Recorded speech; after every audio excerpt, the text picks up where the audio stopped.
Okay, so in this video, I'm going to be talking about the two players that Deco does plan on selling in the summer of 2026. And those two players, it is Ferran Torres and Marc Casado.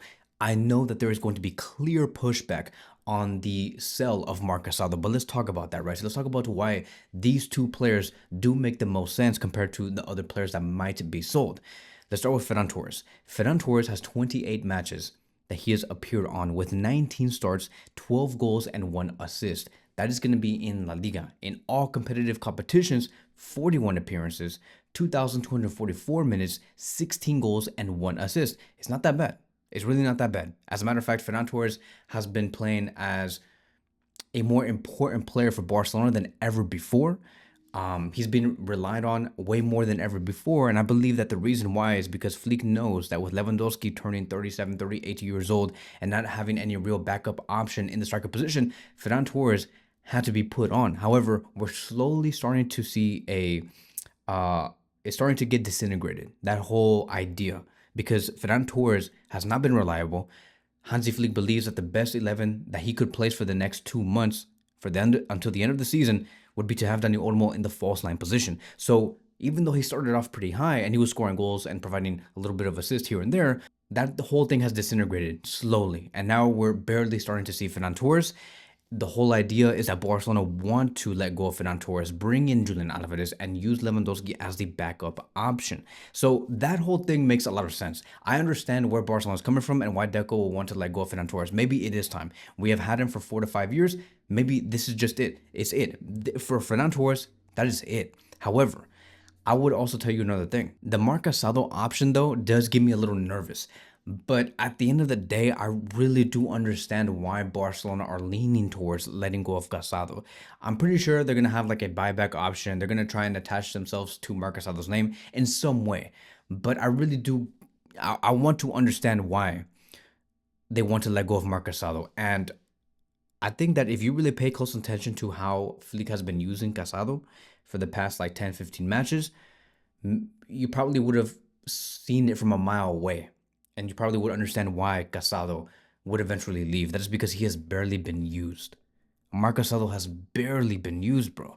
And we know what Casado could provide. As a matter of fact, I remember when Casado was first, not first introduced, but first introduced under Hansi Flick. Hansi Flick used Marc Casado a lot as a number 8, as a number 10, playing great against Bayern, playing great against Real Madrid. Marc Casado was actually reliable. But as time went by, and especially in this season, with the return of Marc Bernal, with Pedri and Frenkie reaching higher levels, with Eric Garcia also showing that he is capable to play as a CDM, with I don't know if I mentioned Gavi already. Gavi just returned from an ACL injury. I don't know if I also mentioned Marc Bernal. I'm forgetting.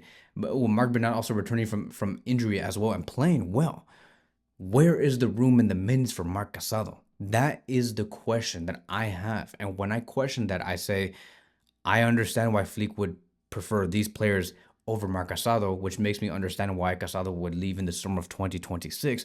I really do get it. And with Saudi Arabia being interested in Marc Casado, offering 30 million euros in pure profit for FC Barcelona, I can see this making way more sense than not making sense. I just think that for me personally, I have this emotional attachment to La Masia players and wanting them to succeed in the first team. I really do. I am a fan of Marc Casado, and he brings the intensity. He brings the returns. I see him really trying to represent FC Barcelona. However, there is more pros than cons here. And so when I look at, like, okay, so let me put it in this perspective, because I really want you guys to like really see where Barcelona see Casado. Marc Casado, in the past 5 matches in all competitions for FC Barcelona, has played 29 minutes with against Rayo Vallecano, 23 minutes versus Sevilla, 17 minutes versus Newcastle, and then no minutes in the other 2 fixtures, right? He has 69 minutes in total, bro. 69 minutes in total in the past 5 matches. And when you compare that to Gavi, okay, who just came back from an ACL injury, he is already on record to surpass Marc Casado in minutes. He has 20 minutes across 5 matches. 12 against Atletico Madrid. Yes, you guys heard that right. After coming back from an ACL injury, 12 minutes already against Atletico Madrid, and then he had 8 minutes versus Sevilla. In those other 3 matches, he wasn't used because he was barely coming back from the ACL injury, and they chose not to even select him in sometimes in the squad, and sometimes he was in the squad but wasn't playing at all. But he's already on track to surpass Marc Casado in minutes, dude. He has 20 minutes already. Marc Casado has 69. Gavi only needs 49 minutes more, and he surpasses Marc Casado. 49 minutes more, and there's 2 months remaining, and Gavi will play. Trust me, Gavi will play. Gavi will have minutes against Espanyol, Getafe, Atletico Madrid as well in these next 2 times that we do face them. Gavi will have 15 minutes there, 10 minutes there. It will amount to him exceeding Marc Casado.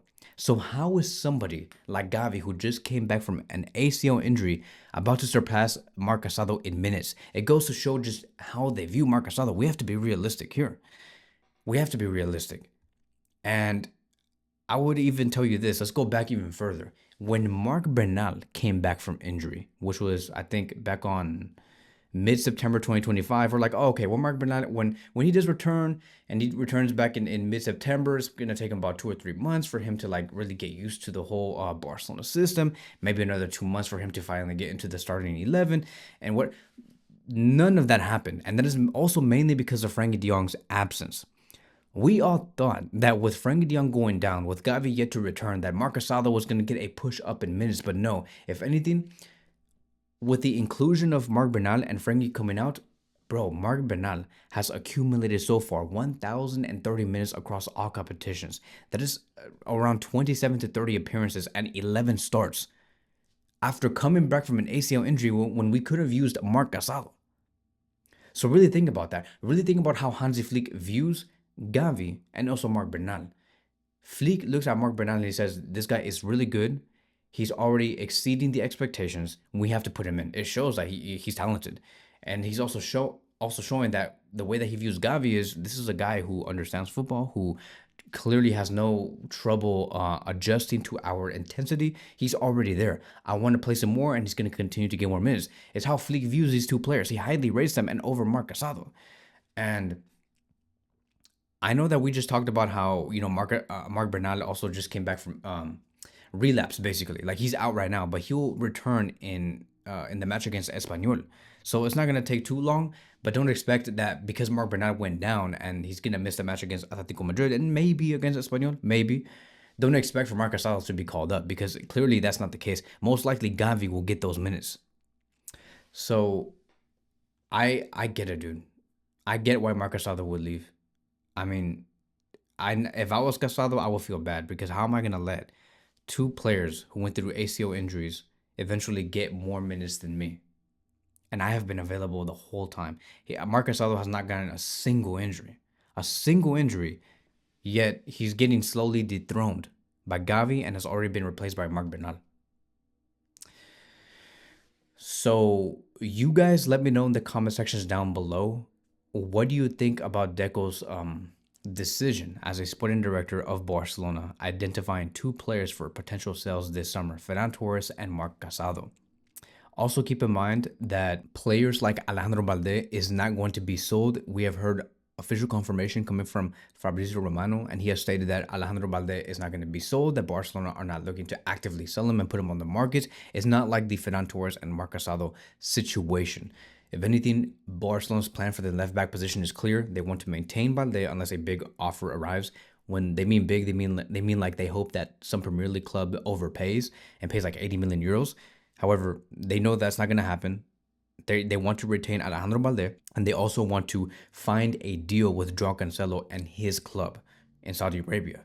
They want to maintain Joao Cancelo at no matter what cost and as a free agent and keep him at Barcelona on a very small salary. So that is the idea, to have Joao Cancelo and Balde as our left back options officially for the next season. So there's that, right? And that's how I'm going to be concluding today's video. Thank you guys so much for watching, and I will see you guys in the next one. Peace out, guys.